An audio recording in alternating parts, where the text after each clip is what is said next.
Hello and welcome to Daily Reflection with John Roger Anthony. Today is the 13th of January 2021. We are going to reflect upon the Gospel according to St. Mark, chapter 1, verse 29 to 39. As soon as they left the synagogue, they entered the house of Simon and Andrew with James and John. Now Simon's mother-in-law was in bed with a fever, and they told him about her at once. He came and took her by the hand and lifted her up. Then the fever left her, and she began to serve them. That evening at sundown, they brought to him all who were sick or possessed with demons. And the whole city was gathered around the door, and he cured many who were sick with various diseases, and cast out many demons. And he would not permit the demons to speak, because they knew him. In the morning, while it was still very dark, he got up and went out to a deserted place. And there he prayed. And Simon and his companions hunted for him. When they found him, they said to him, "Everyone is searching for you." He answered, "Let us go on to the neighboring towns, so that I may proclaim the message there also. For that is what I came out to do." And he went throughout Galilee, proclaiming the message in their synagogues and casting out demons. Why is there sickness and disease when there is God?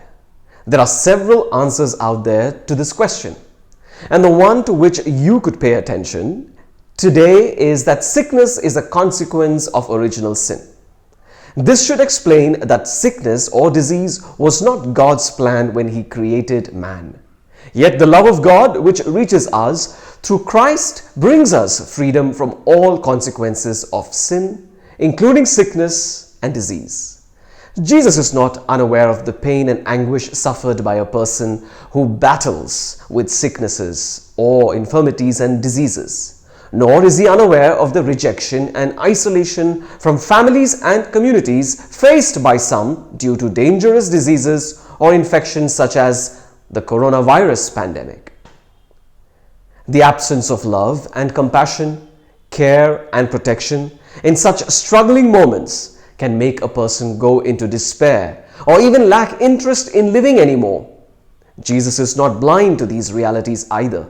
In His mission on earth, the Son of God reveals Himself as the divine healer, who desires to grant healing to the sick and freedom to the possessed. It is no surprise that even doctors encourage patients or caregivers to put their trust in God in times when medical help reaches its limit. For nothing is impossible for God. The sick who has received God's healing has had a personal encounter with the tender love and mercy of God. Jesus manifested this truth when He literally took Simon's mother-in-law by the hand and lifted her up, and with this personal healing touch of the Son of God, the fever left her. By the authority of His command, demons left the people whom they possessed. These divine realities which Jesus brought about while preaching the good news attracted people to Him in large numbers. So much so that His disciples were frantically looking for Him because there were many others searching for Jesus. But was this also the plan that Jesus had in mind? The stark reality of our salvation, reminded in today's gospel, is that we should never be satisfied by being receivers of miracles and wonders from the Lord, but live as those who follow Jesus as doers of His word. Jesus does not give in to public demand, and with His disciples moves on to the next town to preach the message of salvation. If you have experienced the mighty healing power of Jesus, then like Simon's mother-in-law, serve the Lord and your neighbor with renewed faith and strength in the Lord. May our focus be on the message of salvation. Signs and wonders such as healing of the sick and freedom from evil spirits shall surely follow. God bless you.